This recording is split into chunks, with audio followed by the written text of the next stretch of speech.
kahanap ng butas sa mga smuggler para i-declare na truck ang kanilang mga luxury vehicles. Sa kaugnay na balita, nasabat ng Bureau of Customs ang dalawang luxury car na tinangkang ipuslit sa may Mindanao Container Terminal sa Tugoloan na Misamis Oriental noong December 15.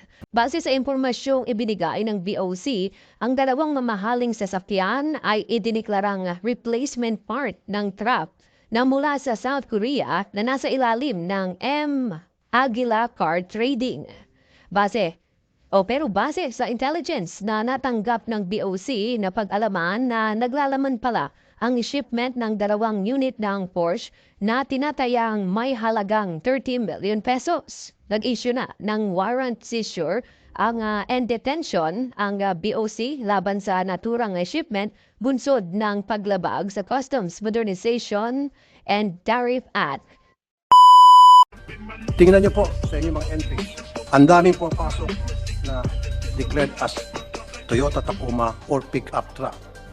Kasi nga po, sa pick-up truck, hindi ito mainit sa mata at libre po sa excise tax. Noong 17 Congress, pinatanggal ata yung excise tax para sa mga truck kasi nga raw po, utility vehicle to ginagamit ito sa panghanap buhay, which hindi naman ako mag-oppose. However, nakahanap ng butas sa mga smuggler para i-declare na truck ang kanilang mga luxury vehicles. Isang napakamagarang kotse, Bugatti Chiron. Kulay blue ata yun. Yeah. At may backup siya. Yung backup niya, G63 Mercedes Brabus. Kasi this is a super luxury vehicles. Mas mahal pa ito kaysa sa Ferrari at Lamborghini combined. Ang tanong, nagbayad ba ng tax itong dalawang Bugatti Chiron na kita sa kalye na nasa Facebook ngayon? At kung nagbayad ng tax ito, nagbayad ng entry, pwede makita yung entry noon?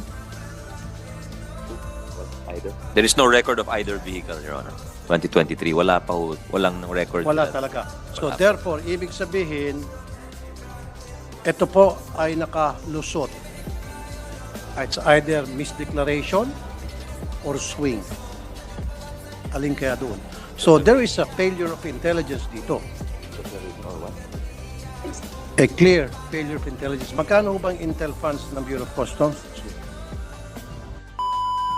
First of all, I would like to congratulate the Bureau of Customs dahil tumaas po yung collection nila from what I've heard kumpara sa mga nakaraang mga taon.